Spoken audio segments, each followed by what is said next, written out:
At the Abilene County fairgrounds, the summer heat pressed down like a heavy blanket as the auctioneer's voice cut through the humid air. Among the foreclosed items, spread across weathered tables, sat something that shouldn't have been there, a man holding a baby.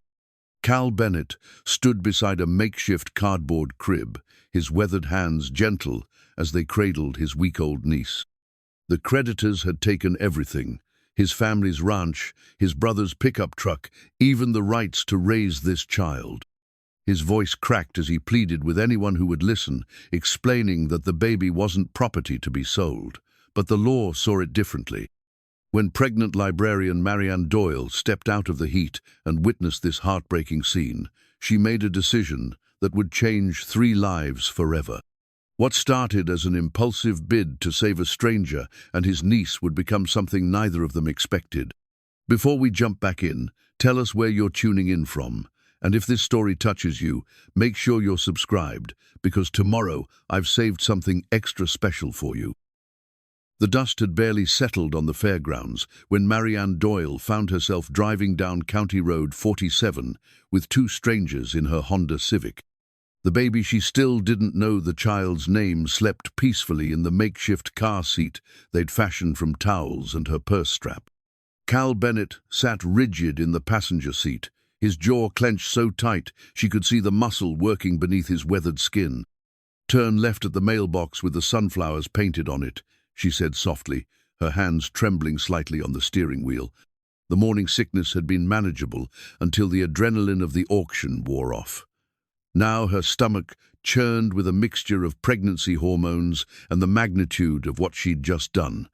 Cal's voice came out hoarse. "Ma'am, I need you to know I'm good for whatever you paid back there. I'll work it off, every penny." Marianne glanced at his profile. The deep lines around his eyes spoke of too much sun and not enough sleep. "It was $300, she said, "and my name is Marianne." 300. He repeated the number like it was a fortune. "I'll have it to you by month's end."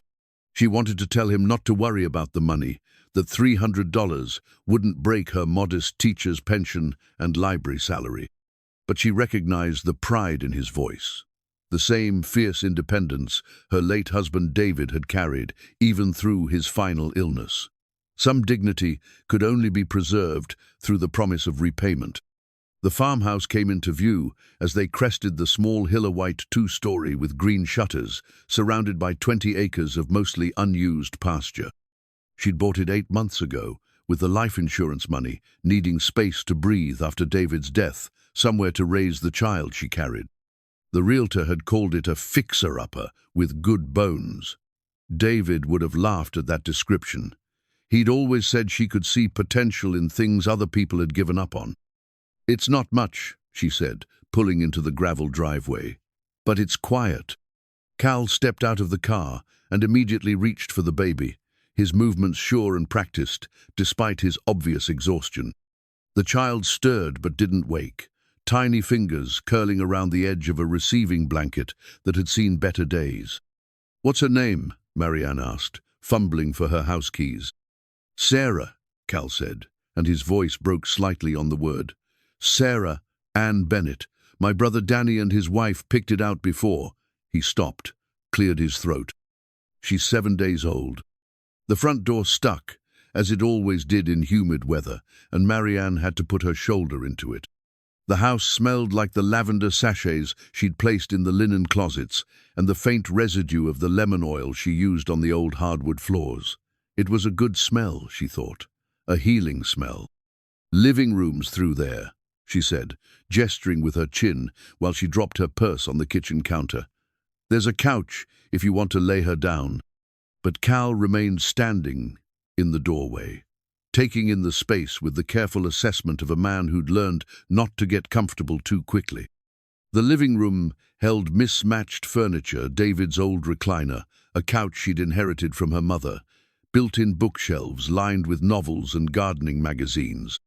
Family photos dotted the mantel, including her wedding picture from 15 years ago, and the last photo she'd taken of David, thin but smiling in the hospital bed. "You sure about this?" Cal asked. "Taking in strangers, I mean, worlds full of people who'd take advantage of kindness like yours." Marianne pressed a hand to her, barely showing belly. At 4 months pregnant, she'd only recently started wearing loose clothing to accommodate the small bump. "I'm not sure about anything these days," she admitted, "but that baby needs a safe place to sleep, and you both looked like you could use a meal." She opened the refrigerator, grateful for the casseroles her neighbor, Mrs. Chen, had been bringing over ever since word got out about the pregnancy. "There's leftover chicken and rice if you're hungry." "I can't." "Cal." She turned to face him, her schoolteacher voice cutting through his protest. "That little girl in your arms is 7 days old. When did you last eat something hot?" He looked down at Sarah, whose rosebud mouth was moving in her sleep, dreaming perhaps of milk and warmth. "Yesterday morning, maybe the day before." Marianne felt her heart squeeze. She'd been a librarian for over 20 years, but before that she'd taught elementary school. She recognized the signs of someone trying to hold everything together while falling apart inside. "Sit down, both of you." While she heated the casserole, Cal settled carefully on the couch, keeping Sarah cradled against his chest. She watched him from the kitchen, noting how naturally he supported the baby's head, how he adjusted his breathing to match her tiny rhythm. This wasn't a man learning to care for a child. This was someone who'd been doing it from the beginning. "You want to tell me what happened back there?" she asked, bringing him a plate of food and a glass of sweet tea. Cal accepted the meal with a nod of thanks, but didn't immediately start eating. "Danny was my younger brother. Him and Lisa, that's his wife, they tried for years to have a baby. When Lisa finally got pregnant, Danny was over the moon. Started building a nursery before she was even showing good." He paused to shift Sarah to one arm so he could eat, his movements economical and practiced. "I was helping Danny run cattle on the family place. Nothing fancy, just a small operation, but it was ours. Been in the Bennett family for 3 generations. Marianne settled into David's old recliner, her own plate balanced on her lap. The chair still smelled faintly of his aftershave, a comfort she wasn't ready to give up. "What happened to them?" "Car accident 6 weeks ago. Danny was driving Lisa to her doctor's appointment. She was 8 months along. Drunk driver ran a red light downtown." Cal's voice remained steady, but she saw his free hand tighten into a fist. "They airlifted Lisa to the hospital in Dallas. Doctors managed to save the baby, but Lisa held on just long enough to see Sarah born. Danny never woke up. The weight of his loss settled over the room like evening shadows."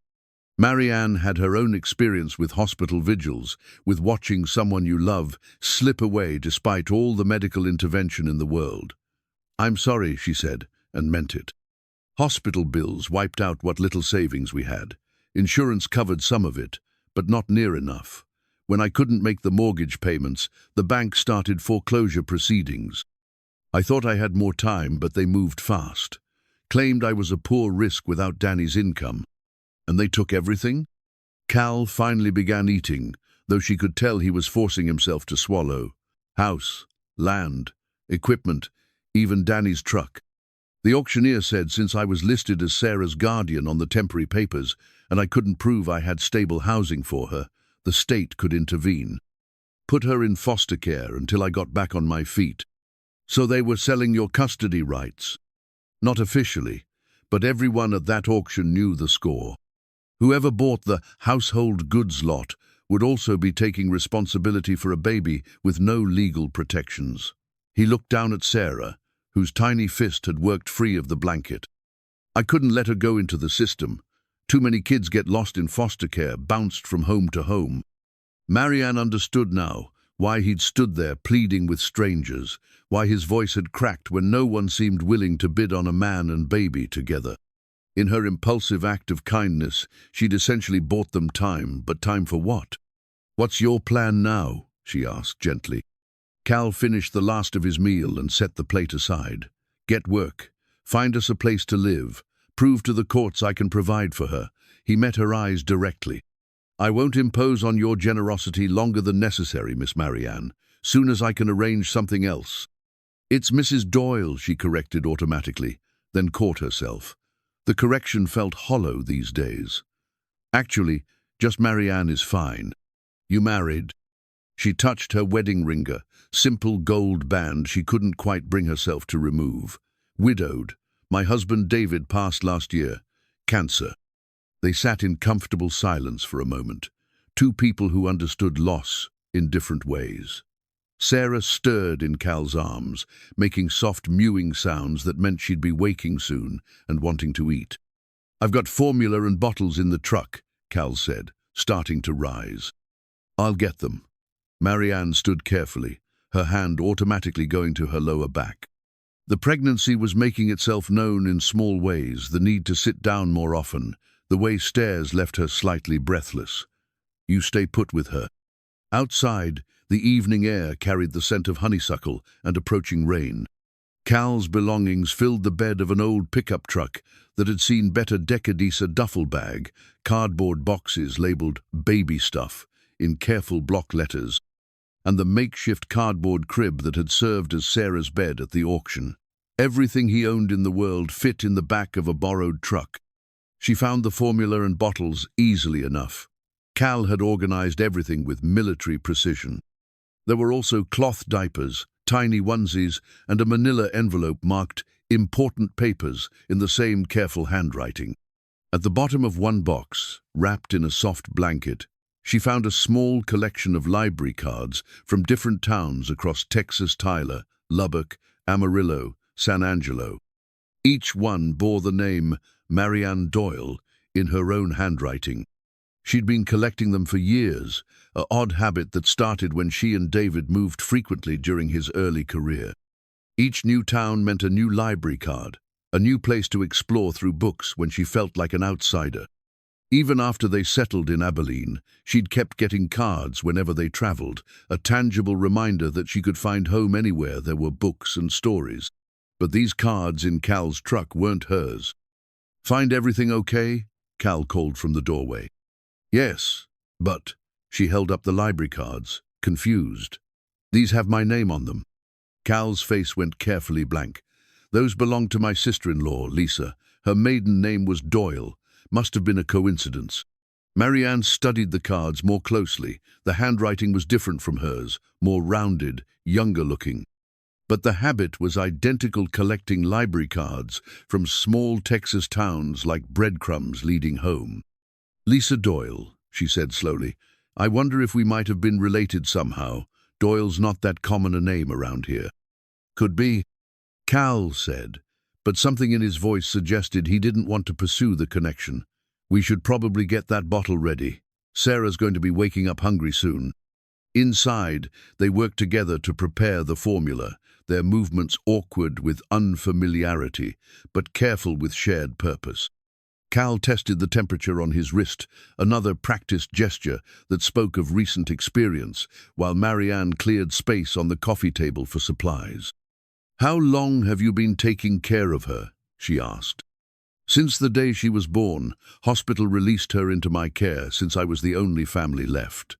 Cal settled back on the couch, adjusting Sarah in his arms as she began to fuss. "Haven't had more than 2 hours of sleep in a row since then, but she's worth it." Watching him feed the baby, Marianne felt something stir in her chest that had nothing to do with her own pregnancy. This was how David would have been with their children, if they'd been blessed with any. Patient and gentle, willing to sacrifice his own comfort for a tiny person who depended entirely on him. "The guest room upstairs has a crib," she said suddenly, "left over from when my sister visited with her kids last Christmas. If you want to stay the night, both of you, you're welcome to it." Cal paused, the bottle halfway to Sarah's eager mouth. "That's generous, but I don't want to be a burden." "You're not." The words came out with more conviction than she'd felt about anything in months. "Honestly, this house has been too quiet since David passed. It might be nice to have someone else around for a while. Just until I can find work and get us settled somewhere." "Just until then," she agreed, though something in her hoped it might be longer. That night, after Cal had carried Sarah upstairs and settled her in the borrowed crib, Marianne sat alone in David's chair and tried to make sense of what she'd done. 3 months ago, she'd been a grieving widow, planning to raise her child alone in a house too big for 2 people. Now she was sharing that space with a homeless cowboy and his orphaned baby, bound together by nothing more than an impulsive act of kindness and the strange coincidence of library cards. Outside, thunder rumbled in the distance, promising the rain the parched earth desperately needed. Tomorrow would bring questions she couldn't answer and decisions she wasn't prepared to make. But tonight, for the first time since David's death, the house didn't feel empty. Upstairs, she could hear Cal's low voice singing something soft and wordless to Sarah's lullaby, without lyrics that somehow conveyed everything a baby needed to know about being safe and loved. The sound drifted down through the old floorboards like a blessing, filling the quiet spaces grief had left behind. Marianne closed her eyes and let herself imagine, just for a moment, what it might be like to build something new from the pieces of broken lives. It was a dangerous thought, she knew. But as Sarah's contented coos mixed with the approaching thunder, it felt like the first hopeful thing she'd dared to consider in a very long time. 3 days of peaceful routine shattered with the sound of tires on gravel and the slam of car doors. Marianne looked up from the morning dishes to see a white sedan parked in her driveway, official state plates catching the early sunlight. Her stomach dropped even before she saw the woman in the navy suit climbing out of the passenger side, clipboard in hand. "Cal," she called toward the living room, where he'd been feeding Sarah her morning bottle. "We have visitors." He appeared in the kitchen doorway, Sarah balanced against his shoulder for burping, his face already tight with concern. 3 days of watching him with the baby had shown Marianne how naturally protective instincts came to him. Now those same instincts were on high alert. The knock came firm and official. Through the screen door, Marianne could see the woman from the sedan mid-30s, efficient haircut, the kind of professional smile that didn't reach the eyes. Behind her stood a sheriff's deputy, his hand resting casually on his belt, in a way that managed to be both reassuring and intimidating. "Mrs. Doyle, I'm Karen Walsh from Child Protective Services. This is Deputy Martinez. We need to speak with you about the minor child currently in your care."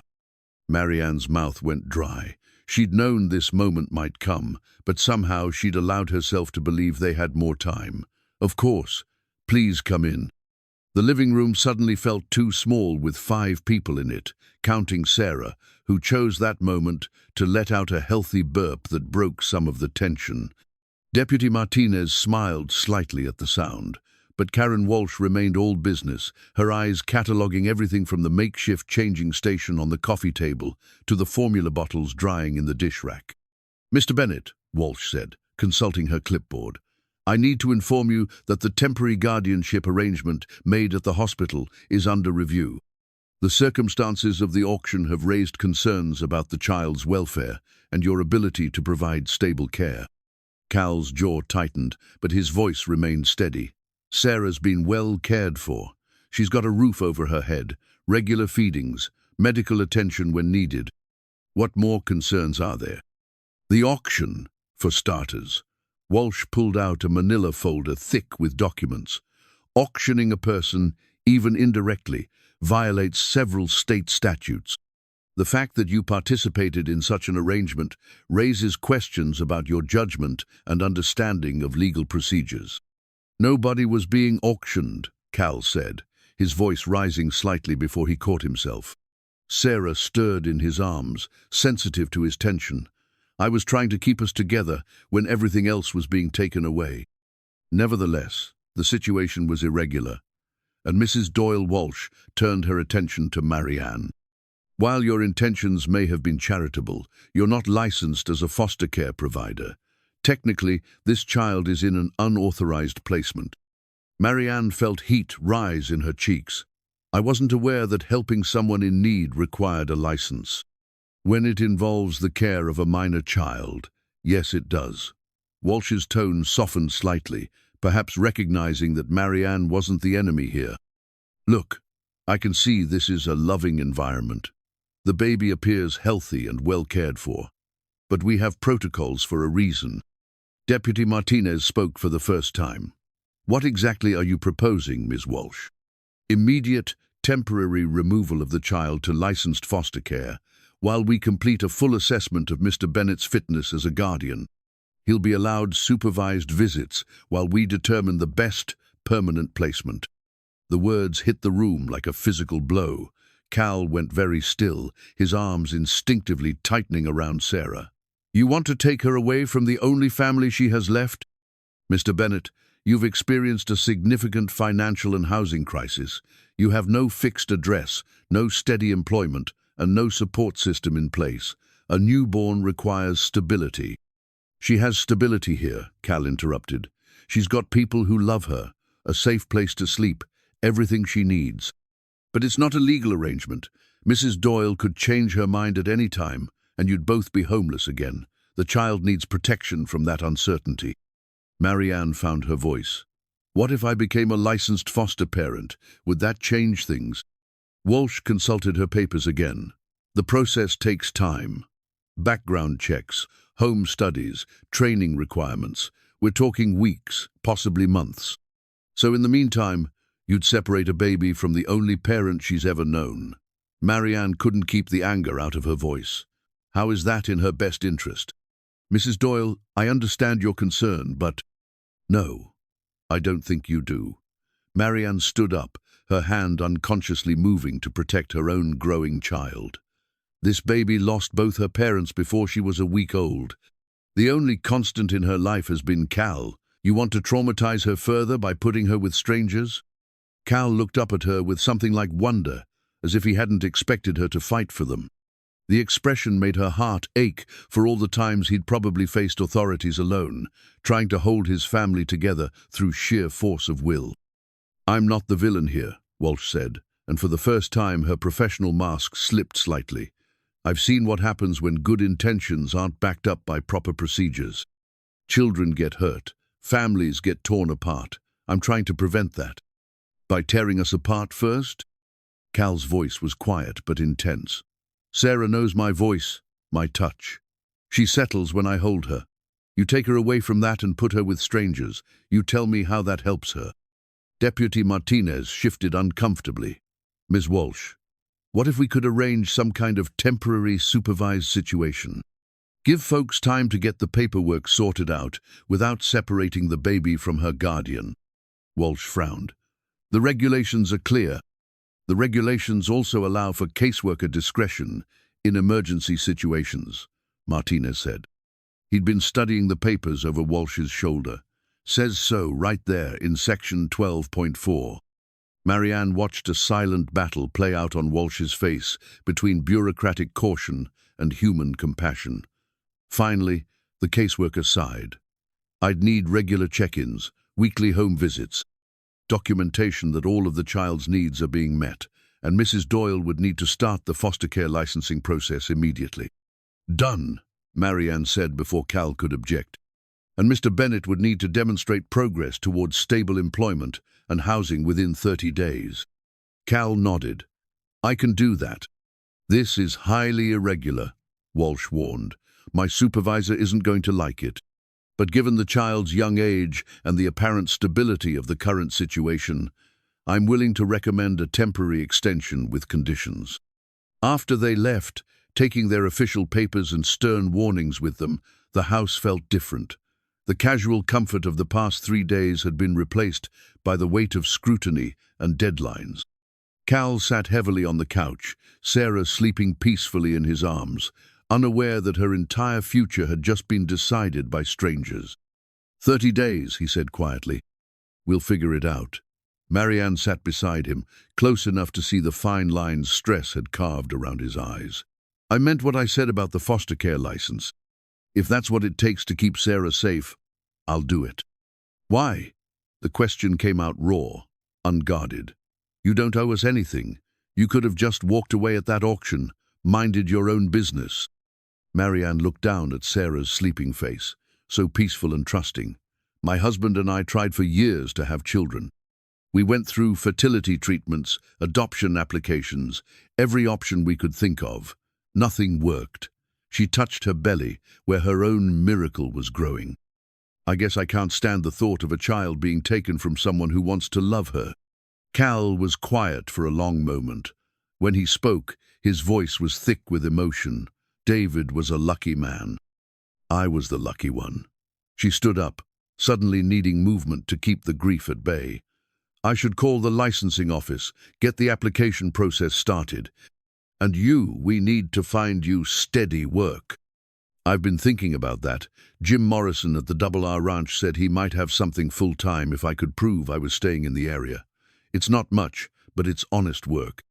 That's a start. Marianne felt the first stirring of hope since the caseworker's arrival. We've got 30 days to convince them that Sarah belongs with people who love her. We can do this. But even as she said the words, she wondered if love would be enough against a system designed to protect children by separating them from anything that looked irregular or risky. They had a month to prove that their improvised family was worth preserving. 30 days to show that sometimes the best homes are the ones that choose you, not the ones you're assigned to. Outside, clouds were gathering for another afternoon thunderstorm. Sarah stirred in Cal's arms, making the tiny sounds that meant she'd be waking soon and wanting to eat. The rhythm of her needs had become their rhythm, organizing their days around feedings and naps, and the simple miracle of watching her grow. Now that rhythm felt fragile, threatened by deadlines and regulations, and the possibility that good intentions might not be enough. But as Cal stood to prepare Sarah's bottle and Marianne reached for the phone to start making calls, they moved with the careful determination of people who had found something worth fighting for. The legal papers in Walsh's folder would follow them through the coming weeks, like shadows, reminders that their makeshift family existed at the mercy of strangers' decisions. But for now, in the quiet space between crisis and resolution, they had each other and a baby who needed them both. It would have to be enough to start. The foster care orientation session took place in a fluorescent-lit room that smelled of industrial carpet and instant coffee. Marianne sat among a dozen other prospective parents, most of them couples half her age, while a tired-looking social worker named Beth explained the requirements for becoming a licensed provider. Background checks can take 4 to 6 weeks, Beth was saying, clicking through a PowerPoint presentation that had seen better years. Home inspections, references, 40 hours of training. It's a comprehensive process designed to ensure child safety. Marianne raised her hand. Is there any way to expedite the process for emergency situations? Beth's expression suggested she'd heard this question before. Every situation feels like an emergency to the people living it, but the timeline exists for good reasons. We can't cut corners when children's welfare is at stake. After the session, Marianne sat in her car for several minutes, trying not to calculate how many weeks they had versus how many weeks the process would take. The math wasn't encouraging. She pulled out her phone and dialed her lawyer friend, Janet Reeves, hoping for better news on the legal front.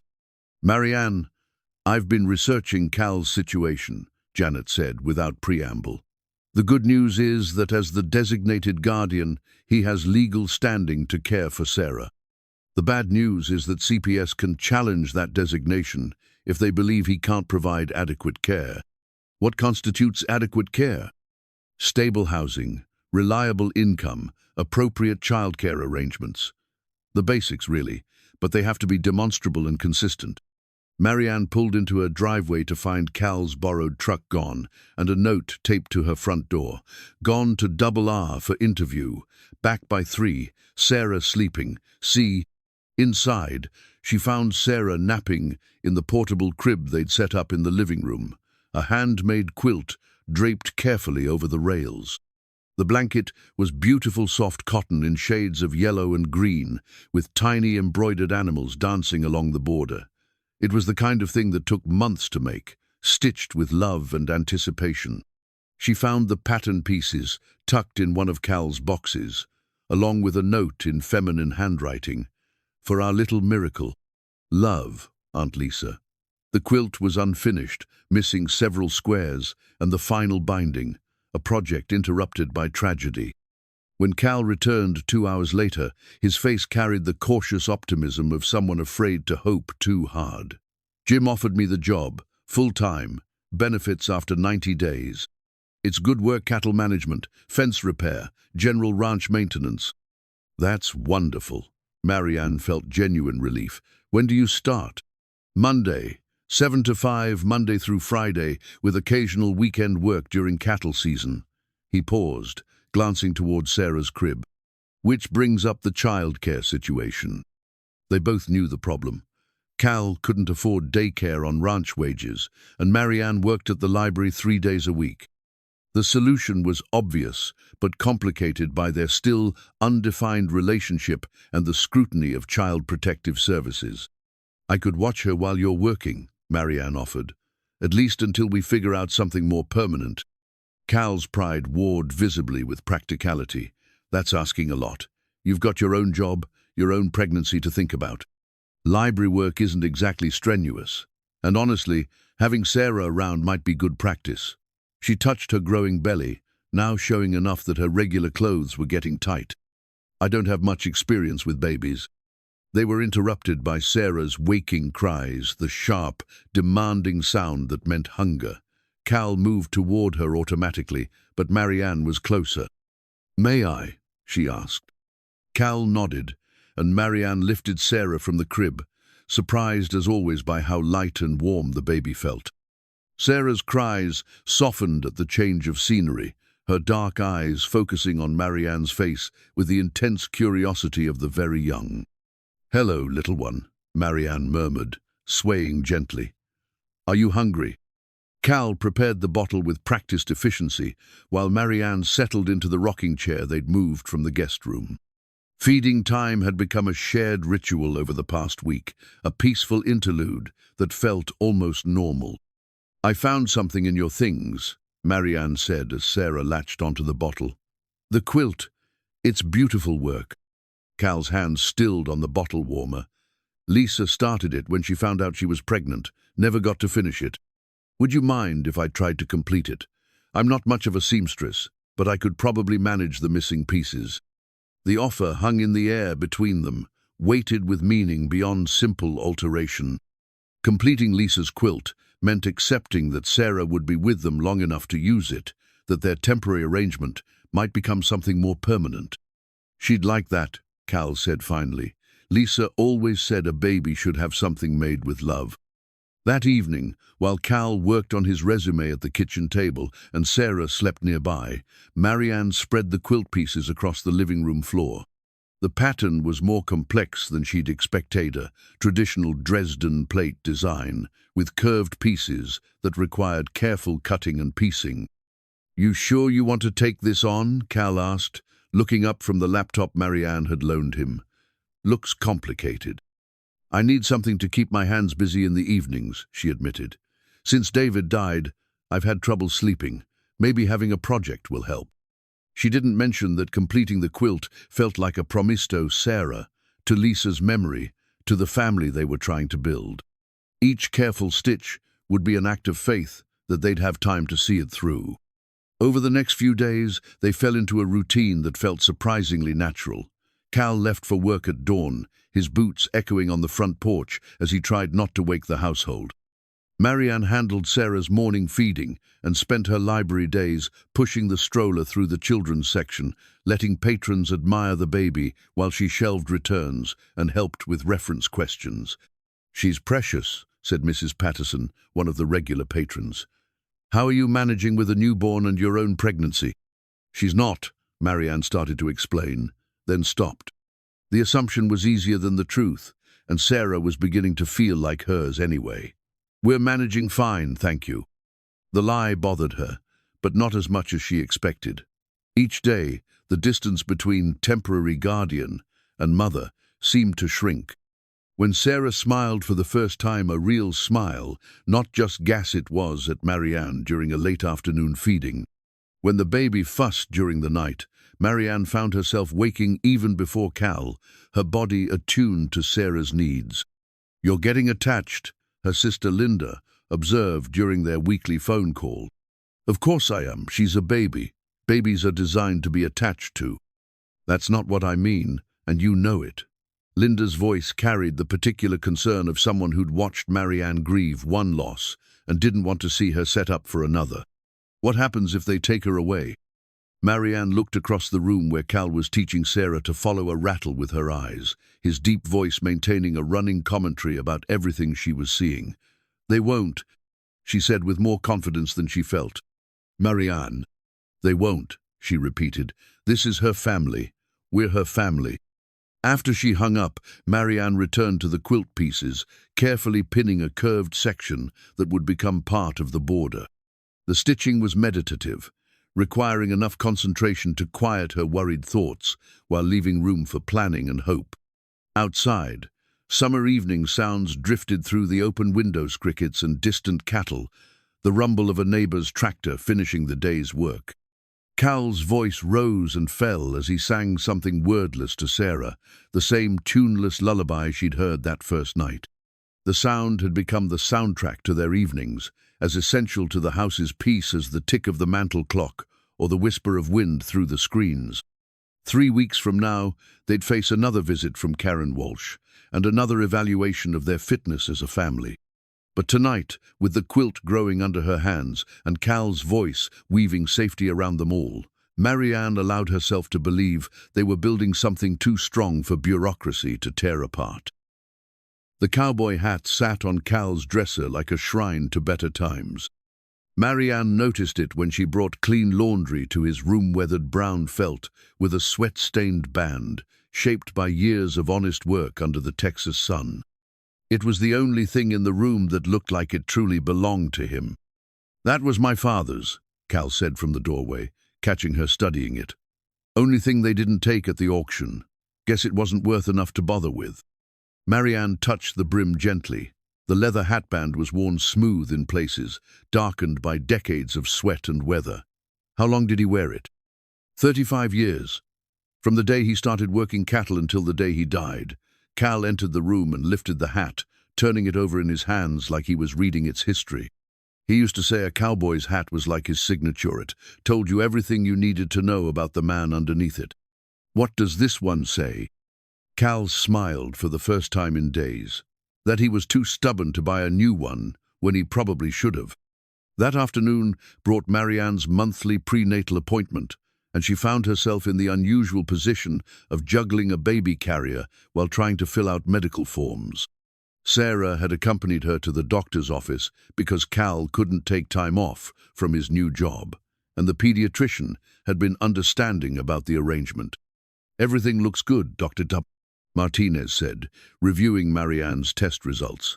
"Blood pressure's a little elevated, but that's not uncommon at 18 weeks. How are you handling the stress of your current situation?"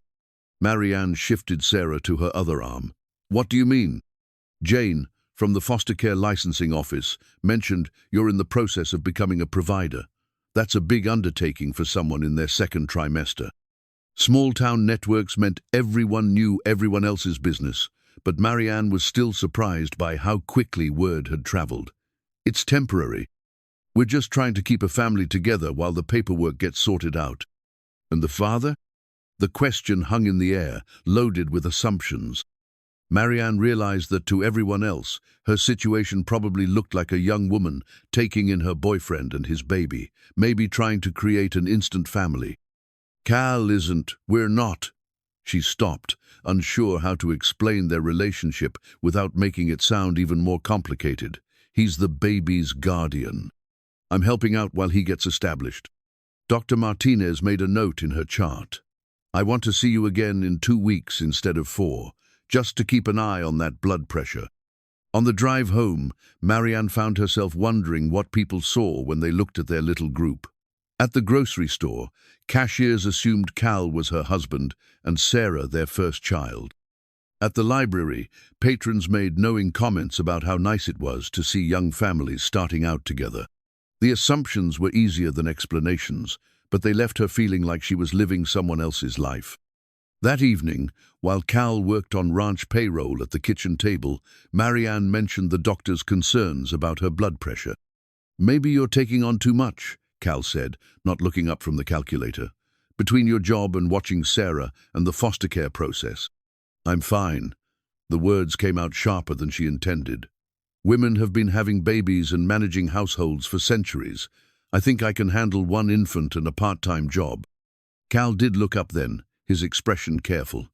"I wasn't questioning your capability, just worried about you wearing yourself thin."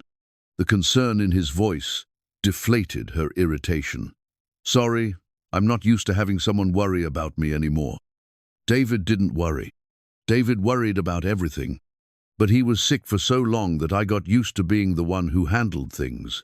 She settled into the chair across from him, automatically reaching for the quilt pieces that had become her evening project.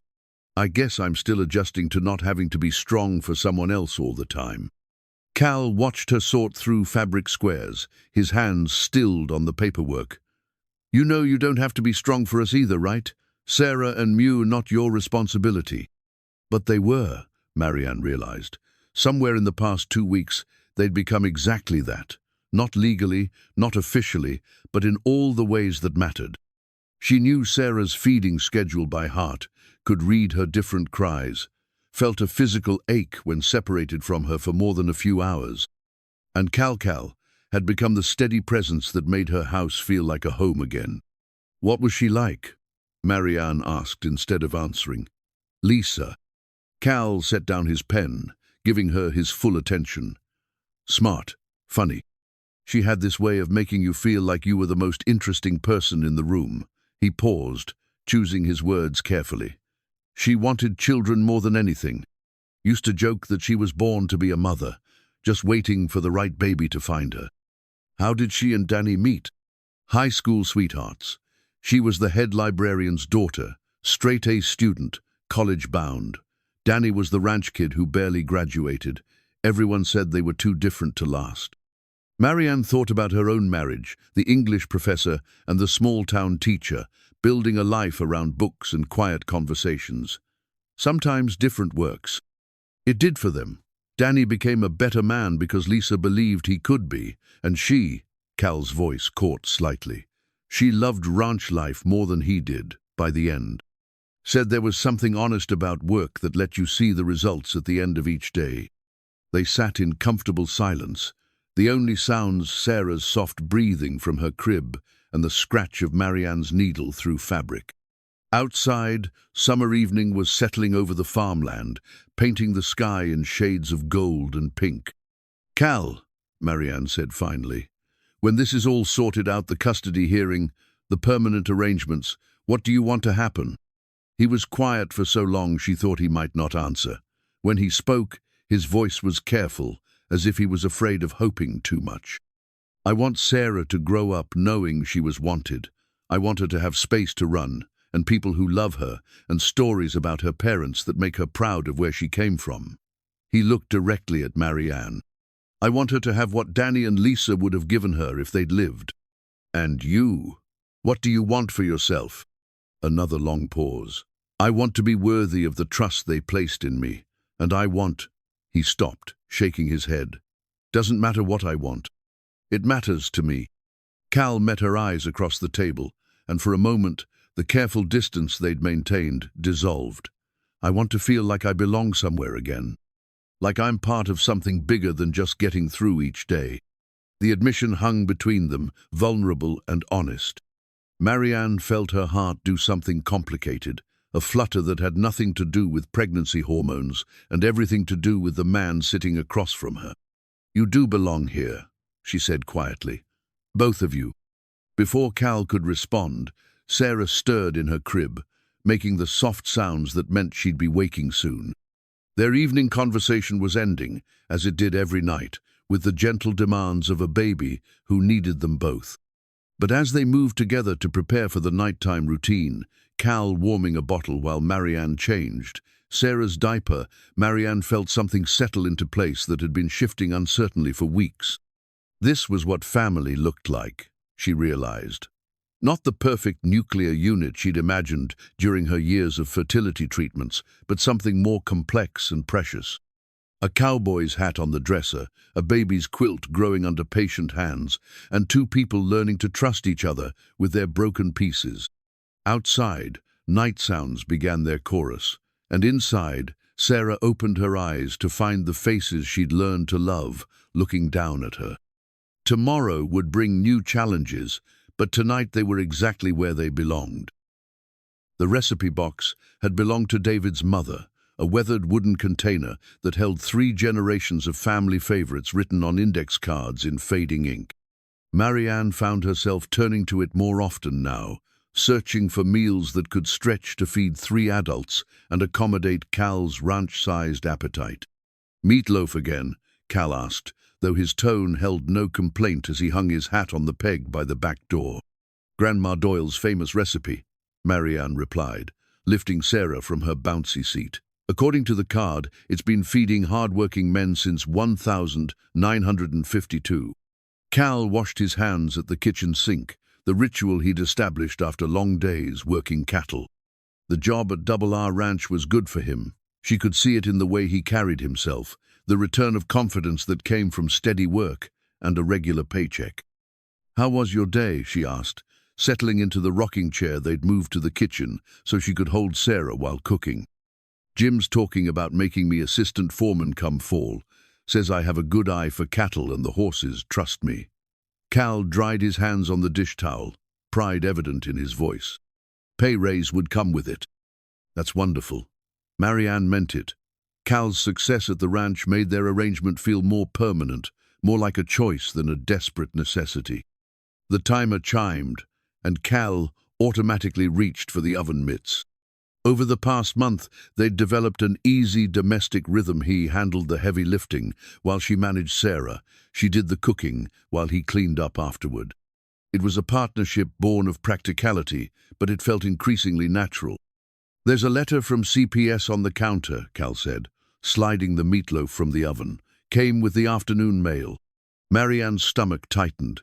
They'd been expecting word about the home study, but seeing the official envelope made the upcoming evaluation feel suddenly real. "Did you open it?" "Figured we should read it together." She shifted Sarah to one arm and opened the envelope with her free hand. The letter was brief and to the point. Karen Walsh would be conducting the follow-up home visit next Tuesday at 2 p.m. All parties should be present, and documentation of employment, housing stability, and childcare arrangements should be available for review. "Next Tuesday," Marianne said, trying to keep the worry out of her voice. "That's 6 days."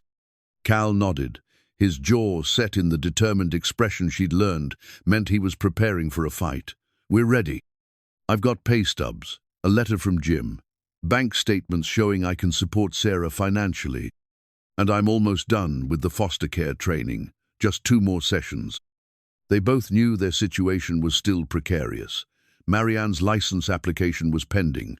Their living arrangement remained unofficial, and they had no legal standing as a family unit.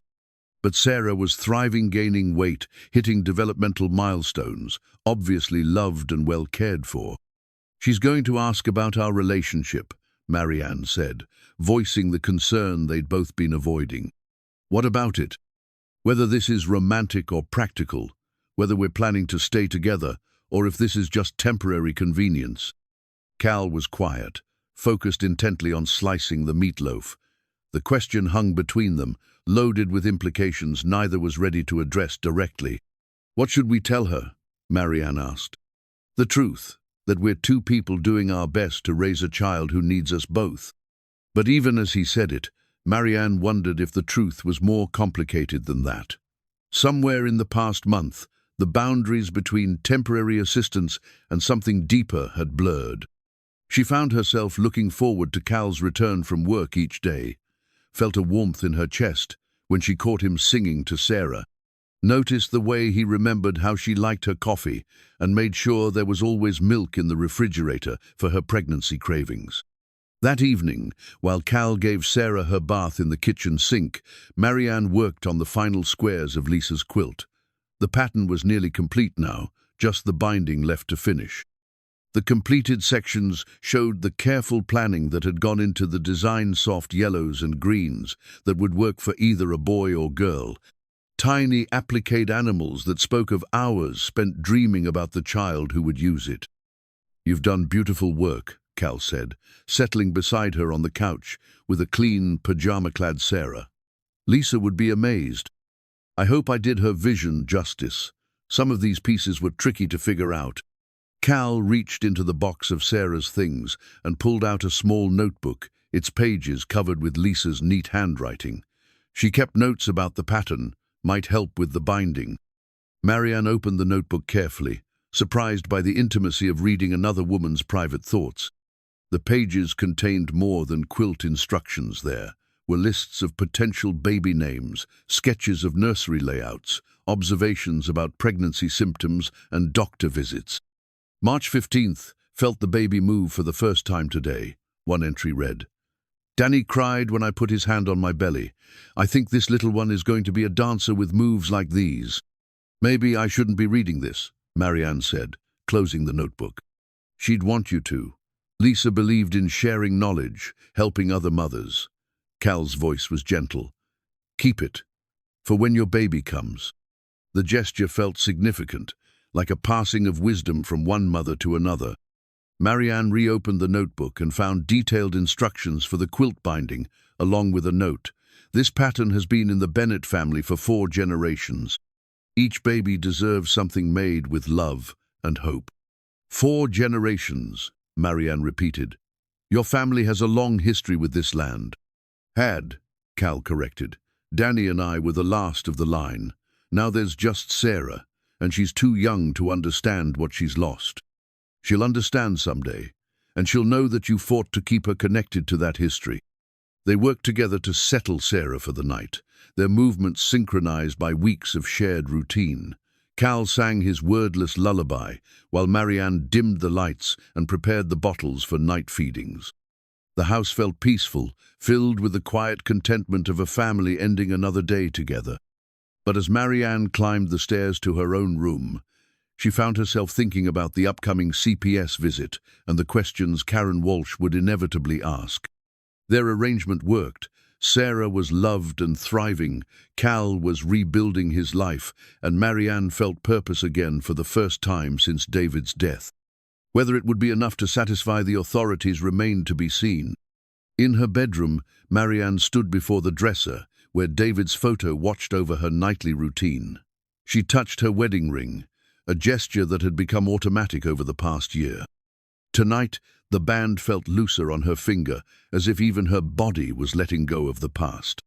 The sound of Sarah's contented coos drifted through the baby monitor, followed by Cal's low voice, reading from a children's book they'd borrowed from the library. The normalcy of it struck her, how quickly they'd become a unit, how naturally they'd fallen into roles that felt like family. Tomorrow would bring another day of careful balance, of proving they were worthy of the trust placed in them. But tonight, listening to Cal's voice weave stories around Sarah's sleepy attention, Marianne allowed herself to hope that love might be enough to overcome bureaucracy and doubt. The recipe box sat on her nightstand, ready to provide tomorrow's dinner solution. 3 generations of family meals, and now perhaps a 4th beginning. The thought both thrilled and terrified her, carrying as it did the weight of futures yet unwritten and promises yet to be tested. The wedding ring caught the morning light as Marianne poured coffee, a daily reminder of promises made and kept until death did them part. She'd worn it for 15 years, through good times and David's illness, through the lonely months of early widowhood. Now, watching Cal bounce Sarah gently while waiting for his breakfast, she found herself twisting the band unconsciously, a nervous habit that had developed recently. "You're doing it again," her sister Linda observed from the kitchen table, where she sat during her unexpected Saturday morning visit. "Doing what?" "Playing with your ring. You always did that when you were wrestling with a decision." Marianne glanced toward the living room, where Cal was showing Sarah the pictures in a board book, his deep voice making sound effects for farm animals. The domestic scene tugged at something in her chest that had nothing to do with pregnancy hormones. "There's no decision to wrestle with," Marianne said. "We're helping each other through a difficult situation." Linda's expression suggested she wasn't buying the explanation. "Honey, I can see how you look at him, and how he looks at you when he thinks nobody's watching." Before Marianne could respond, Cal appeared in the doorway with Sarah balanced on his hip. "Morning, Miss Linda. Sarah's asking for her breakfast." "Morning, Cal." Linda's smile was genuine but assessing. "How's ranch work treating you?" Can't complain. Honest work, good people. Cal settled Sarah in her high chair, movements efficient from daily practice. Jim Morrison's talking about expanding the operation next year. Might mean steady work for the foreseeable future. Linda nodded approvingly. That's good to hear. Stability's important when you're raising children. The comment carried weight beyond its surface meaning, and all three adults felt it. Cal's jaw tightened slightly, but he focused on preparing Sarah's cereal, stirring the oatmeal to the perfect temperature. We should talk about Tuesday, Marianne said after Linda left. The CPS visit was now only 3 days away, and they'd been circling around the subject like it was a sleeping snake. Cal nodded, spooning cereal into Sarah's eager mouth. I've been thinking about that, about what Walsh is going to want to hear. She's going to ask about our long-term plans, whether this arrangement is sustainable. And what do we tell her? Marianne sat across from him, her own breakfast forgotten. I don't know. What are our long-term plans? Cal paused, the spoon halfway to Sarah's mouth. I've been afraid to think that far ahead. Seemed like tempting fate to assume we'd make it this far. But we have. Made it this far, I mean. Yeah. His voice was soft, thoughtful. We have. Sarah banged her plastic spoon against her tray, impatient for more food, and the moment of serious conversation passed. But the question lingered between them, through the morning routine of diaper changes and playtime, through Cal's departure for weekend work at the ranch, through the quiet hours when Marianne found herself alone with Sarah for the first time in weeks.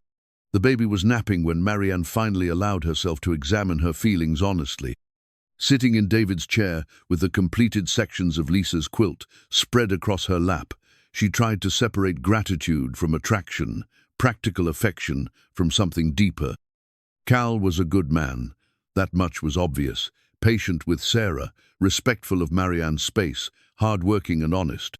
He made her feel safe in ways she'd forgotten she needed, carrying in groceries without being asked, checking the locks at night, fixing the sticky door that had frustrated her for months. But there was more than practical appreciation in the way her pulse quickened when his truck pulled into the driveway each evening, more than neighborly concern in how she worried when he was late getting home. The realization both thrilled and terrified her.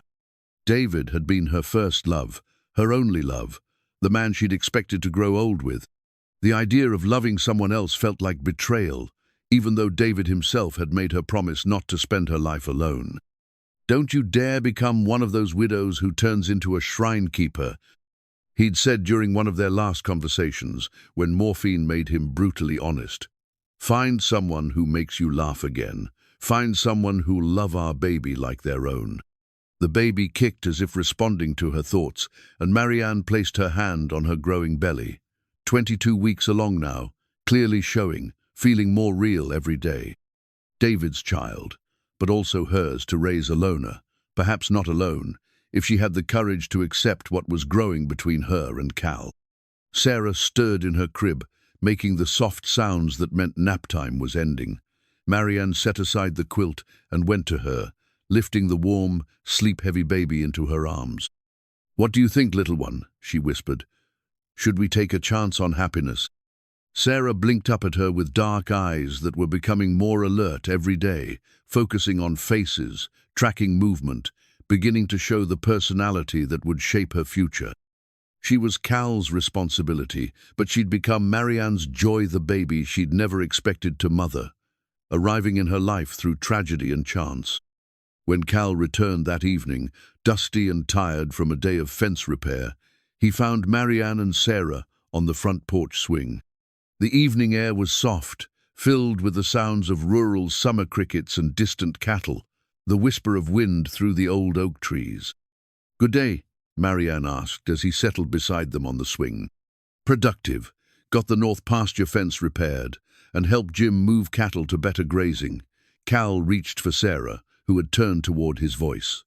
How was your day with Miss Sarah? Enlightening. Marianne watched him cradle the baby, noting how Sarah immediately relaxed in his arms. She's getting attached to both of us. Is that a problem? I don't know.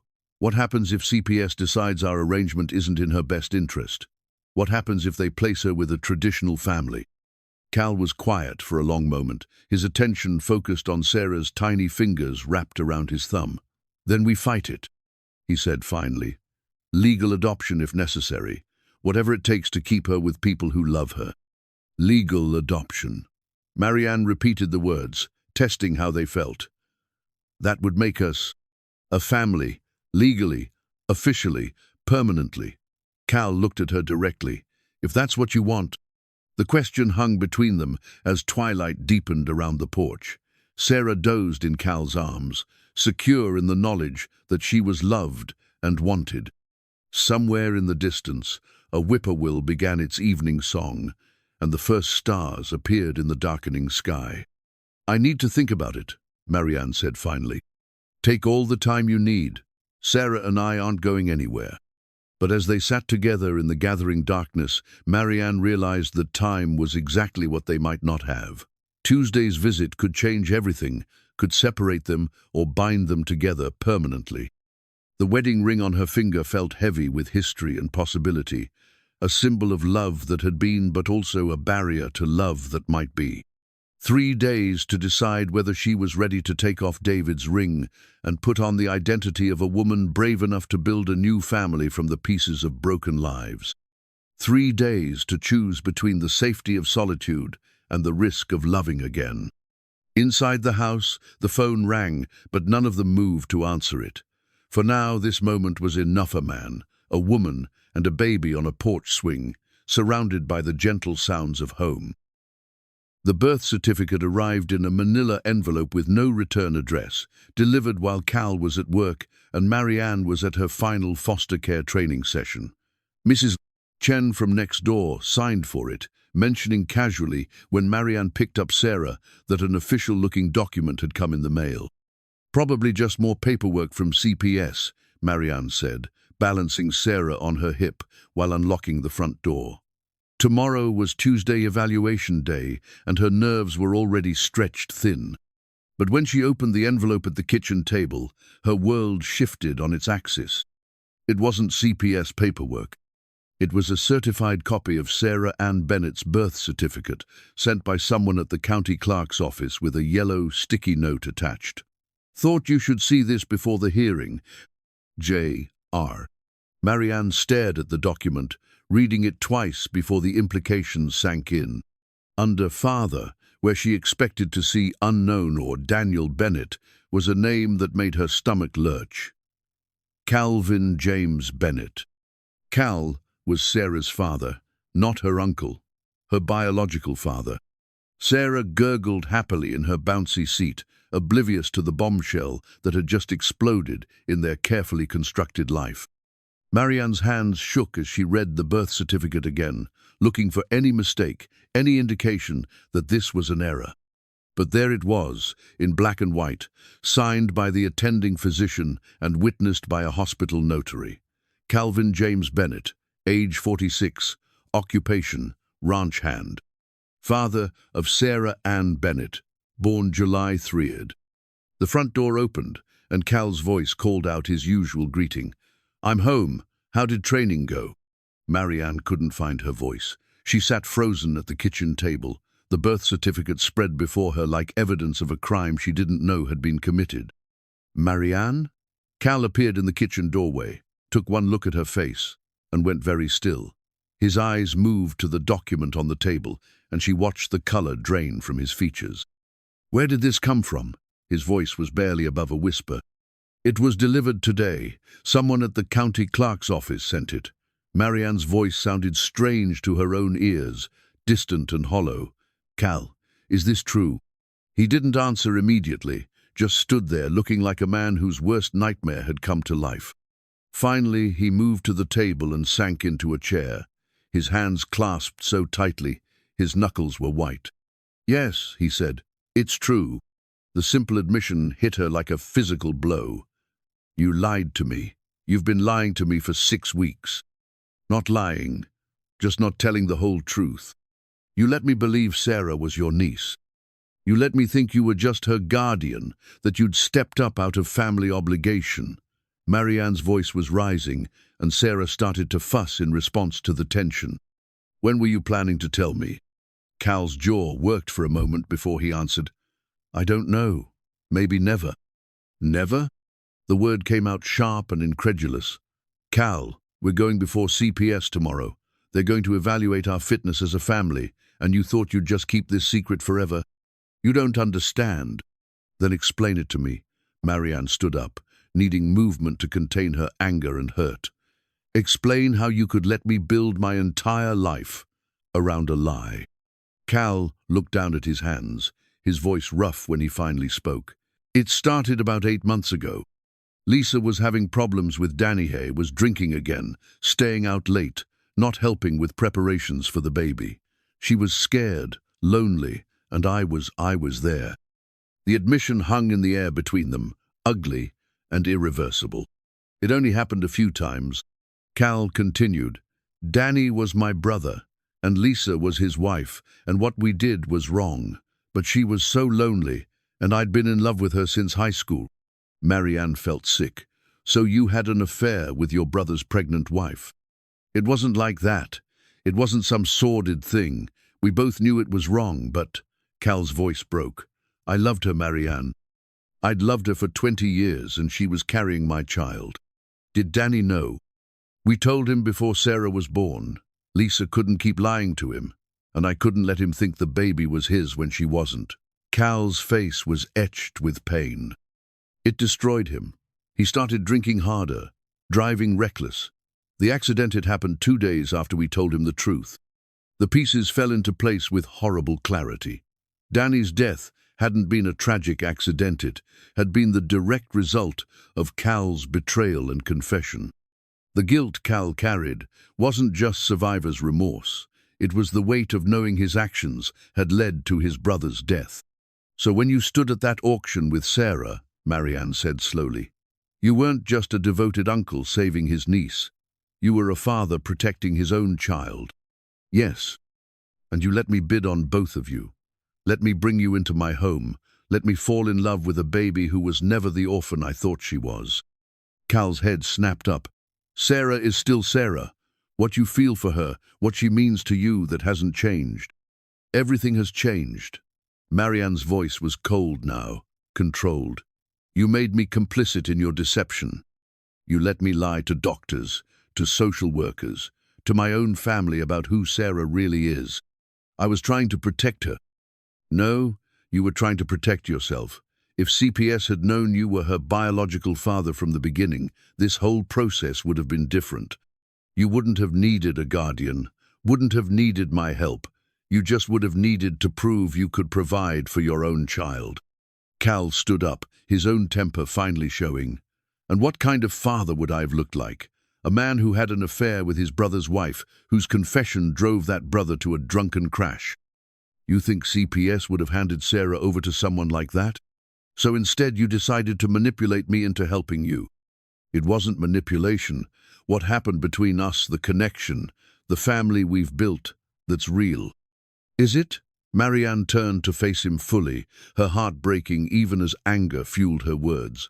How do I know what's real when you've been lying since the moment we met? Sarah's cries were getting louder, responding to the emotional storm surrounding her.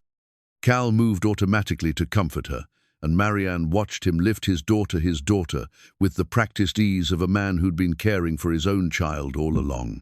I should have told you, Cal said quietly, settling Sarah against his shoulder. I know that. But I was scared that if you knew the truth, you'd see me the way I see myself, as the man who destroyed his family. I need you to leave. The words came out before Marianne could stop them. Cal went very still. What? I need you to take Sarah and leave. Tonight. I can't think straight with you here. And I can't pretend everything's normal when it's not. Marianne, please, let's talk about this. There's nothing to talk about right now.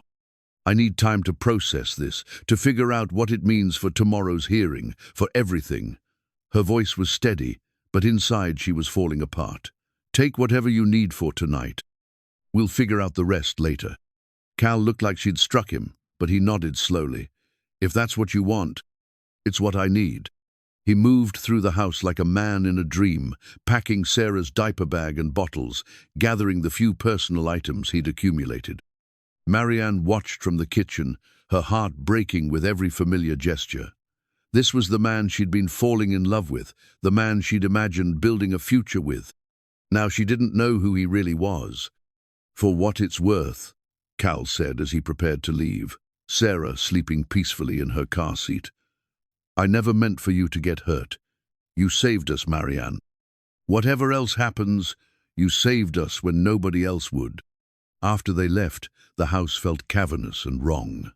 Marianne sat at the kitchen table staring at the birth certificate until the words blurred together. Tomorrow's CPS hearing would proceed as scheduled, but now she had no idea what she was going to say. The man she'd thought she knew was gone, replaced by someone whose secrets ran deeper than she'd imagined.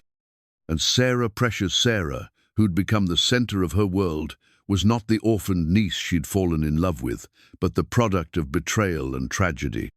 Everything she'd built her new life around was a lie. The question now was whether anything real could emerge from the wreckage.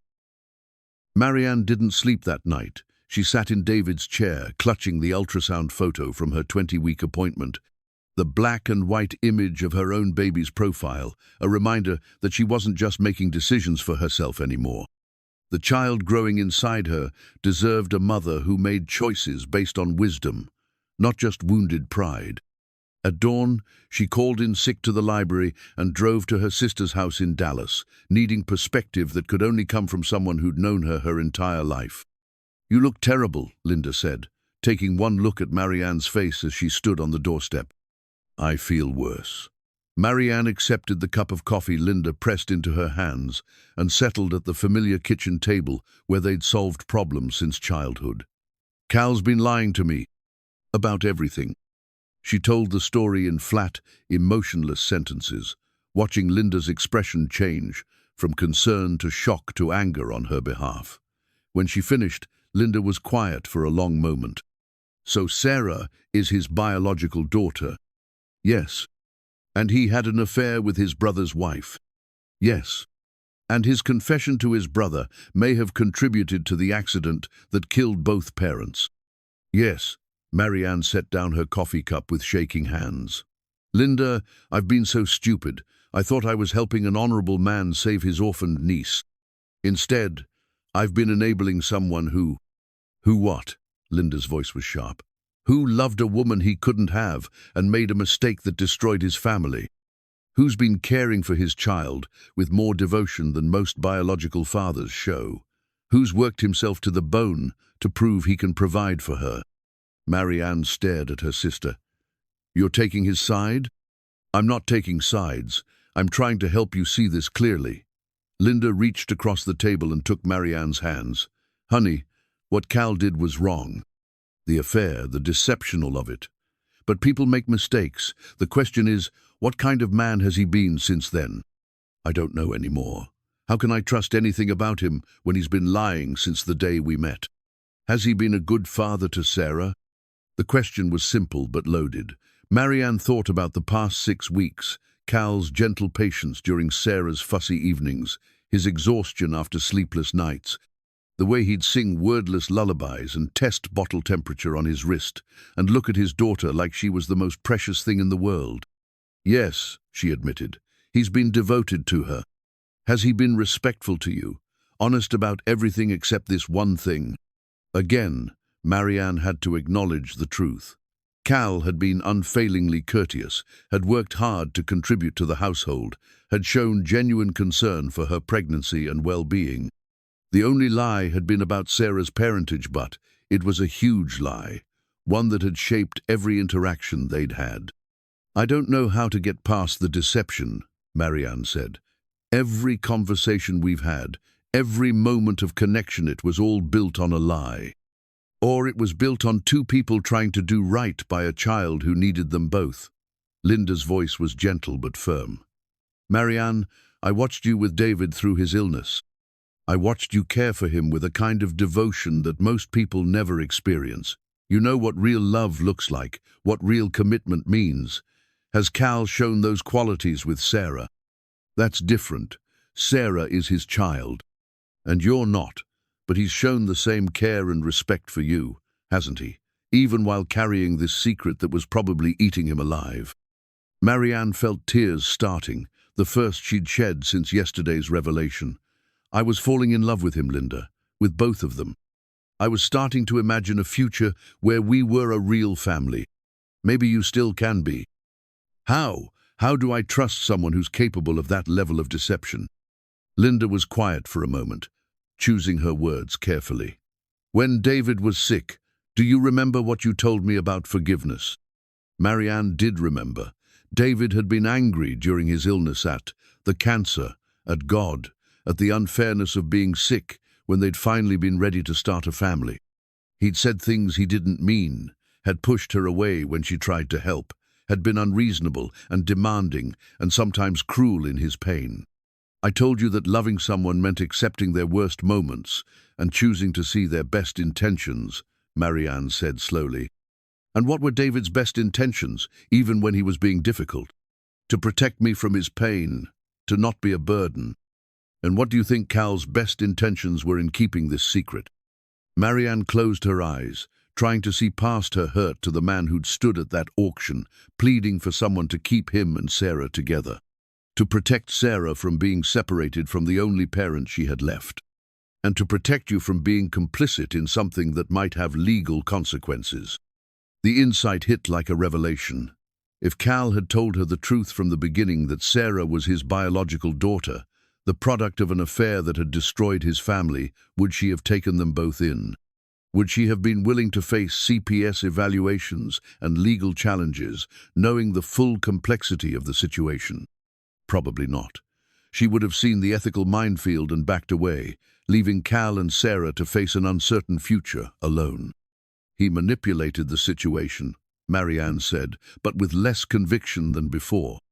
Or he made a desperate choice to protect his child, knowing it meant risking the only help he was likely to get. They sat in silence while Marianne grappled with the possibility that Cal's deception had come from love rather than selfishness. It didn't excuse the lies, but it reframed them in a way that made forgiveness at least conceivable. The CPS hearing is this afternoon, Marianne said finally. I don't even know if I should show up. Of course you should show up. That baby needs you, regardless of who her biological parents are. But everything's changed. The legal situation, the family dynamics. Has it? Sarah still needs people who love her. Cal still needs support to prove he can provide for her. And you, Linda's voice softened. You still need them both, whether you want to admit it or not. The drive back to Abilene gave Marianne time to think. She stopped at the farmhouse to shower and change clothes, the silence of the empty rooms emphasizing how much Cal and Sarah had become part of her daily life. Their absence felt wrong, like missing pieces of herself. She found them at the motel on the edge of town, Cal's truck parked outside a room that probably cost more per night than he could afford. When she knocked, Cal opened the door, looking haggard and defeated. Marianne. His voice was rough with exhaustion. I didn't expect Is everything okay? No, she said honestly, nothing's okay. But we need to talk before the hearing. Sarah was napping on the motel bed, surrounded by pillows to keep her from rolling off. The sight of her innocent and trusting, unaware that her world was falling apart around her strengthened Marianne's resolve. I talked to my sister, Marianne said, settling in the room's single chair, while Cal perched nervously on the bed's edge. She helped me see some things more clearly. Cal waited, his expression guarded. What you did was wrong, Marianne continued. The affair, the lies, all of it, but I think I understand why you did it. Do you? You were trying to protect Sarah, and probably trying to protect me from getting involved in something that could hurt me legally or emotionally. She took a deep breath. That doesn't excuse the deception, but it explains it. Cal's shoulders sagged with relief. I never wanted to hurt you, Marianne. The lies were killing me, but I didn't know how to tell you the truth without losing everything. Well, now I know, and we have about 3 hours to figure out how to present this to Karen Walsh in a way that doesn't destroy Sarah's chances of staying with people who love her. They spent the next hour strategizing, going over the legal implications of the revelation and how it would affect the custody evaluation. Cal would have to admit to the affair, and take responsibility for his brother's death, consequences that could devastate his chances of maintaining custody. "Maybe it would be better if you sought custody yourself," Cal said quietly. "As Sarah's foster mother, you'd have a better chance than I would." Marianne considered it. With her stable income, clean record, and nearly completed foster care license, she would indeed be a more attractive candidate for permanent custody. But the thought of separating Cal from his daughter felt fundamentally wrong. "Sarah belongs with her father," she said firmly. "We just need to convince CPS that her father is capable of providing the kind of stable, loving home she deserves." "And how do we do that when her father is a man who betrayed his family and caused his brother's death?" Marianne looked at Sarah, sleeping peacefully despite the chaos surrounding her adult world. "We tell the truth, all of it, the mistakes and the consequences, but also the redemption. The way you've cared for her, the stability you've built, the family we've become." Cal's eyes met hers across the dim motel room. "We? If you'll have us," Marianne said, her hand moving instinctively to her growing belly. "Both of us." The ultrasound photo crinkled in her pocket, a reminder that she was making this choice not just for herself, but for the child she carried. David's child would grow up with a sister and a father who wasn't biological but who'd proven his capacity for love through the hardest circumstances imaginable. It was a leap of faith, trusting in Cal's redemption and her own ability to forgive. But as Sarah stirred and opened her eyes, focusing on their familiar faces with obvious joy, Marianne knew it was the right choice. They had 2 hours to prepare for a hearing that would determine whether their unconventional family would be allowed to stay together. 2 hours to prove that love could overcome mistakes, that forgiveness could build stronger foundations than perfection ever could. Outside, storm clouds were gathering for another afternoon thunderstorm. But inside the small motel room, 3 people who'd found each other through tragedy and chance were preparing to fight for their future together. The courthouse conference room smelled like old coffee and nervous sweat. Karen Walsh sat at the head of a scarred wooden table, her files spread before her like evidence in a trial. Cal's mother, Eleanor Bennett, had arrived that morning, a thin woman with prematurely grey hair and the hollow look of someone who'd spent years battling addiction. Her court-appointed lawyer, a sharp-faced man in an expensive suit, flanked her on one side. Marianne sat beside Cal, close enough to offer support but careful not to appear presumptuous about their relationship. Sarah slept in her car seat between them, blissfully unaware that her entire future was about to be decided by strangers. "Before we begin," Walsh said, consulting her notes, "I need to address some new information that's come to light regarding Sarah's parentage." Cal's jaw tightened, but he'd prepared for this moment. "Yes, ma'am, I have something to disclose." The room went silent, except for the hum of fluorescent lights and the distant sound of traffic outside. Cal cleared his throat and began the confession they'd rehearsed in the motel room. "Sarah is my biological daughter, not my niece. Her mother, Lisa, was married to my brother Danny at the time of conception." His voice was steady, but Marianne could see the cost of each word. "Lisa and I had a brief relationship while she was separated from Danny. When we told Danny the truth about Sarah's parentage, he became distraught and died in a car accident 2 days later." Eleanor Bennett's lawyer leaned forward like a shark scenting blood. "So Mr. Bennett not only had an affair with his brother's wife, but also contributed to his brother's death through his confession." "The affair was wrong," Cal said quietly, "but Lisa was planning to leave Danny anyway. Their marriage had been troubled for months because of his drinking. We thought he deserved to know the truth about Sarah." "Mr. Bennett," Walsh said, making notes, "why wasn't this information disclosed during our initial evaluation?"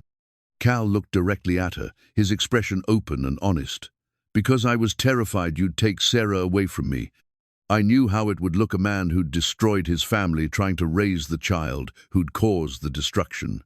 But Sarah is innocent in all this. She deserves to be loved and cared for regardless of the circumstances of her birth." Eleanor Bennett spoke for the first time, her voice raspy from years of cigarettes. "That baby belongs with family, real family, not some man who couldn't keep his hands off his brother's wife." "Mrs. Bennett," Walsh said carefully. Your own situation has some challenges. The reports indicate ongoing substance abuse issues and housing instability. I've been clean for 6 months, Eleanor protested. I have a job now, and my sponsor says I'm ready for custody. Sarah needs to be raised by her grandmother, not by strangers. Marianne felt Calton's beside her. They'd known Eleanor might surface, but hearing her claim to Sarah still felt like a physical blow. Mrs. Doyle, Walsh turned to Marianne, given these new revelations about Mr. Bennett's relationship to Sarah, what is your position regarding custody? Marianne had prepared for this question, but actually answering it still felt like stepping off a cliff. Sarah has been thriving in our care. She's meeting all her developmental milestones. She's bonded with both Cal and myself, and she's living in a stable, loving environment. The circumstances of her conception don't change the fact that Cal has been a devoted father to her since birth. But you're not married to Mr. Bennett. What happens if your relationship ends? What stability can you guarantee for Sarah? The question hung in the air like a challenge. Marianne felt every eye in the room on her, waiting for an answer that would determine not just Sarah's future but her own. Cal and I are committed to raising Sarah together, she said carefully. Whether that's as a married couple or as co-parents, our priority is Sarah's well-being.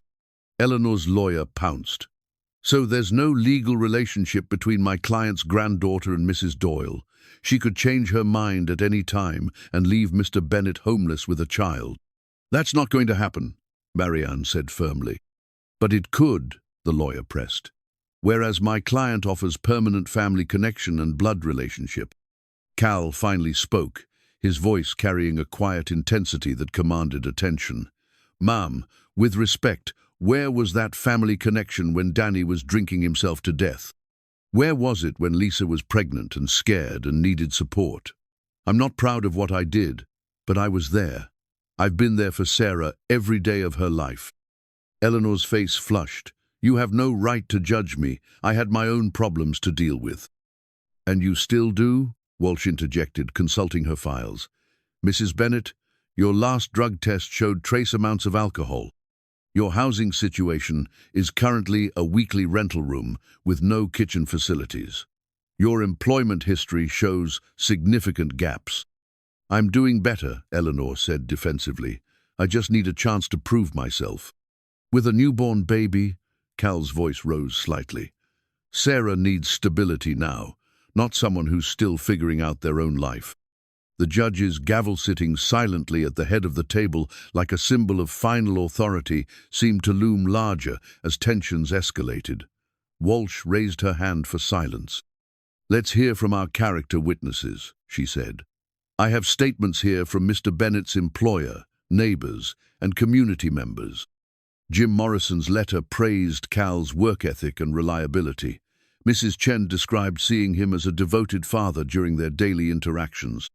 The church pastor spoke of Cal's quiet strength and obvious love for Sarah. But Eleanor's lawyer wasn't finished. Character witnesses are all well and good, but they don't change the fact that Mr. Bennett destroyed his family through his actions. Is that really the kind of moral example we want raising a child? The words hit their target. Cal's shoulders sagged slightly, and Marianne saw decades of guilt and self-recrimination in his expression. This was his deepest fear, that his mistakes would cost Sarah her chance at a stable home. Mr. Bennett, Walsh said quietly, how do you respond to the concern about moral fitness? Cal was silent for a long moment, gathering his thoughts. When he spoke, his voice was clear and unwavering. I made terrible mistakes. I betrayed my brother's trust and contributed to the tragedy that took both Sarah's parents. I'll carry that guilt for the rest of my life. He looked down at Sarah, sleeping peacefully in her car seat. But I won't let my mistakes define Sarah's future. She deserves better than to pay for my failures. That's exactly the point, Eleanor's lawyer said triumphantly. She deserves better than to be raised by someone with that kind of history. Marianne felt something ignite in her chest, a fierce protectiveness that had nothing to do with logic and everything to do with love. You want to talk about Sarah deserving better, she said, standing up despite Walsh's surprised look. Then let's talk about what she actually needs. She needs parents who get up with her at 3 in the morning without complaint. She needs someone who knows that she likes her bottles exactly at body temperature and that she calms down faster when you sing to her than when you talk. She needs people who've already proven they'll sacrifice everything for her well-being. Walsh gestured for Marianne to sit down, but her words had shifted something in the room's atmosphere. Even Eleanor's lawyer looked uncertain, as if he'd finally grasped that they were discussing a real child's future, not just legal technicalities. Mrs. Doyle makes a valid point, Walsh said. Attachment and bonding are crucial factors in custody decisions. Sarah has been in Mr. Bennett's care since birth and has clearly formed strong bonds with both him and Mrs. Doyle. Eleanor spoke up again, desperation creeping into her voice. But I'm her grandmother. I'm blood family. That has to count for something. It does count, Walsh acknowledged. But blood relationship alone isn't sufficient to determine custody. The court's primary concern is the child's best interests. Cal reached into his jacket and pulled out a manila folder. I have something else to present to the court. He handed Walsh a thick document that Marianne recognized the adoption papers they'd discussed but never filed. Her heart raced as she realized what Cal was doing. These are preliminary adoption papers, Cal said. Marianne and I would like to formally adopt Sarah together, creating a legally recognized family unit. The room erupted. Eleanor's lawyer objected loudly while Eleanor herself looked stricken. Walsh called for order, her gavel finally coming into use. Mr. Bennett, this is highly irregular. You can't just spring adoption papers on us in the middle of a custody hearing. With respect, ma'am, it's not irregular to want to provide legal stability for a child. If Mrs. Bennett is concerned about the temporary nature of our arrangement, this addresses that concern directly. Marianne stared at Cal, realizing he'd prepared this strategy without telling her. The adoption papers would legally bind them as Sarah's parents, but they would also legally bind her to Cal in a way that went far beyond their current informal arrangement. Mrs. Doyle, Walsh said, are you prepared to commit to joint adoption with Mr. Bennett? The question hung in the air like a marriage proposal made in the most unromantic setting imaginable. Every person in the room was watching her, waiting for an answer that would determine multiple futures. Marianne looked at Sarah, then at Cal, then at the ultrasound photo she'd been carrying like a talisman.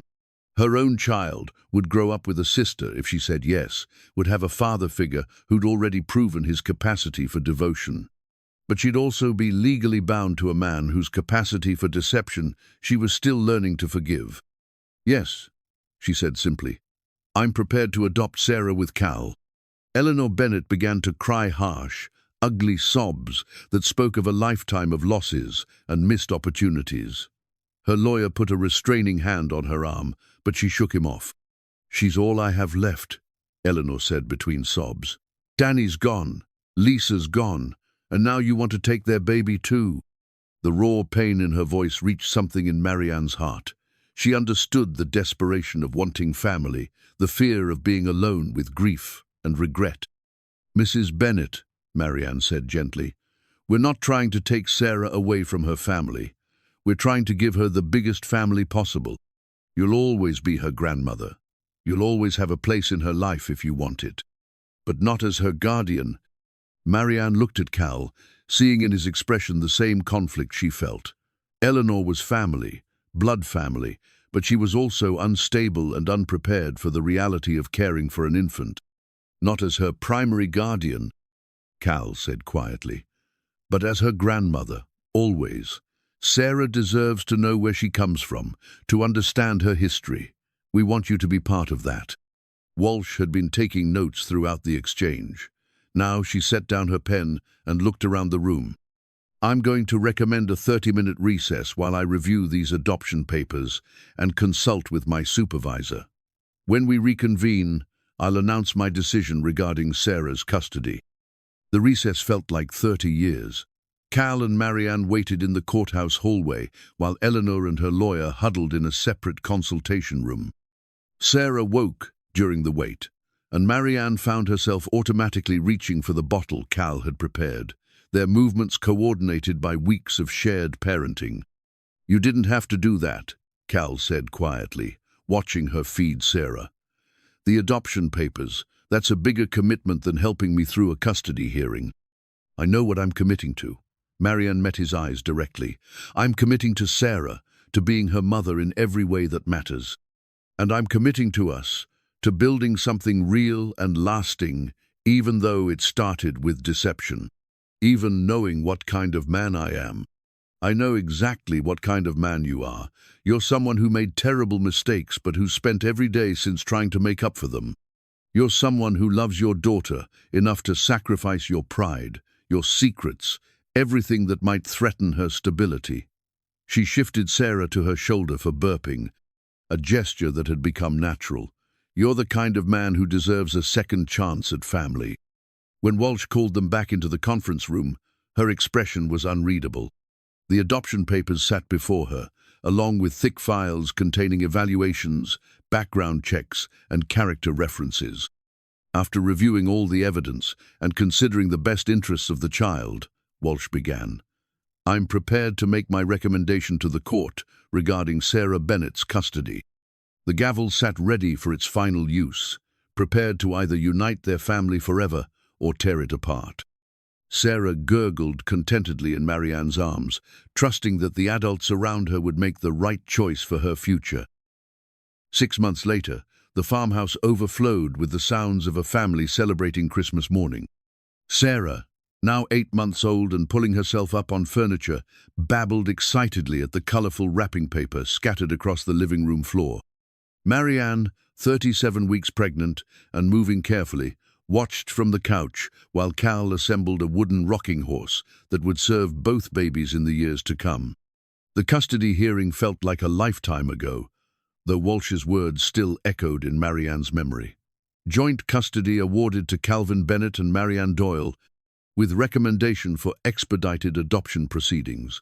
Eleanor had been granted supervised visitation rights and had surprised everyone by embracing the extended family arrangement rather than fighting it.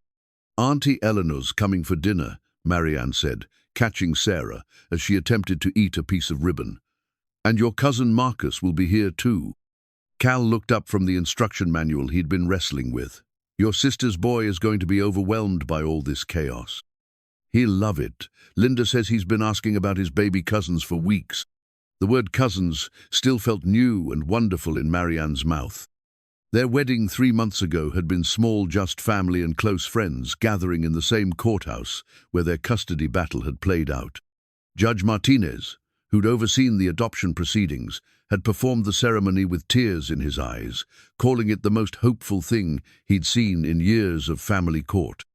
Sarah had served as ring-bearer, carried down the aisle by Eleanor, whose 6 months of sobriety had transformed her from the desperate woman they'd met in that conference room.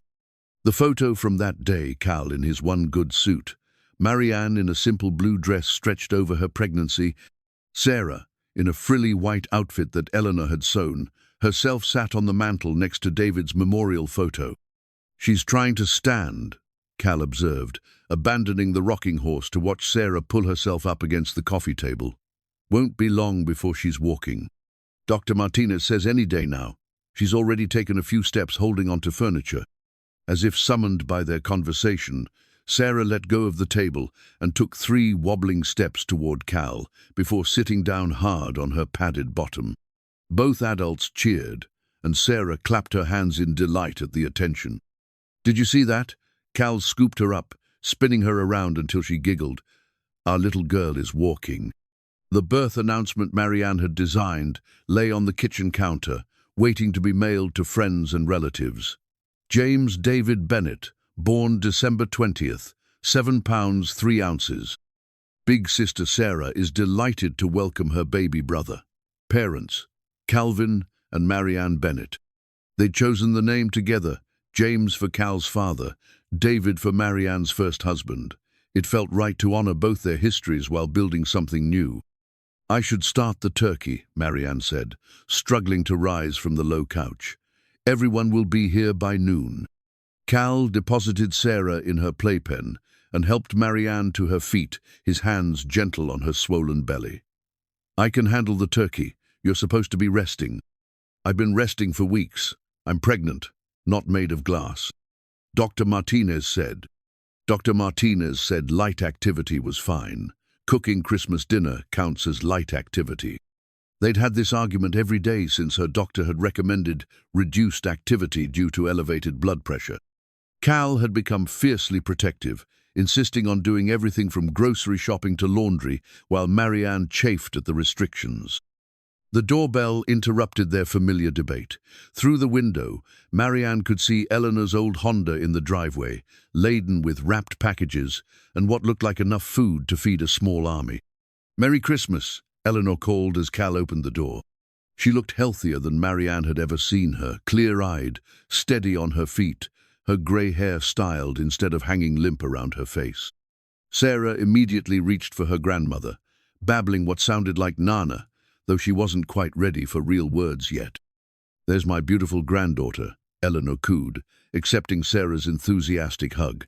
"I brought her Christmas dress, the one I showed you pictures of." Over the months, Eleanor had become an unexpected source of family history and practical wisdom. She taught Marianne to can vegetables from the garden Cal had planted, shared stories about Danny and Lisa that helped Sarah understand her origins, and provided the kind of grandmotherly presence that made their unconventional family feel complete. "How are you feeling, dear?" Eleanor asked Marianne, noting the way she held her lower back while walking. "Ready for this little one to make his appearance," Marianne admitted. "I've gained 35 pounds and my feet don't fit in any of my shoes anymore." "That's normal for a second pregnancy. Your body knows what to do this time." Eleanor's voice carried the authority of someone who'd raised 2 sons. "With Sarah being adopted so young, this baby will be like having twins in some ways." Linda arrived with her family shortly after, bringing the chaos and joy that came with 3 children under 10. Marcus, now 7, appointed himself Sarah's protector and entertainment committee, building elaborate block towers for her to knock down. As the day progressed, the house filled with the sounds Marianne had dreamed of during her years of infertility, children's laughter, adult conversation overlapping around the dinner table, the comfortable noise of family celebrating together. "Remember when this house was too quiet?" she asked Cal as they stood in the kitchen washing dishes while the others played with the children in the living room. "I remember when you thought you'd be raising your baby alone. I remember when you thought you'd lost everything that mattered." Cal dried his hands and pulled her carefully into his arms, mindful of her pregnancy and the fragile life moving between them. Funny how much can change in less than a year. Through the kitchen window, sunset painted the winter sky in shades of gold and pink. The same fields where Cal had once lost everything now provided the foundation for the family they'd built together. Tomorrow would bring new challenges, a baby due any day, the ongoing work of blending their complicated histories, the daily miracle of raising children who would grow up knowing they were chosen and wanted. But tonight, surrounded by the sounds of family and the promise of new life, Marianne allowed herself to believe that some stories really do have happy endings. 7, the ones that begin with heartbreak and desperation at a county auction on a hot summer day. Outside, snow began to fall, dusting the farmland with the clean beauty of fresh beginnings. Inside, Sarah took her first independent steps across the living room, walking confidently toward the arms of people who would catch her every time she fell.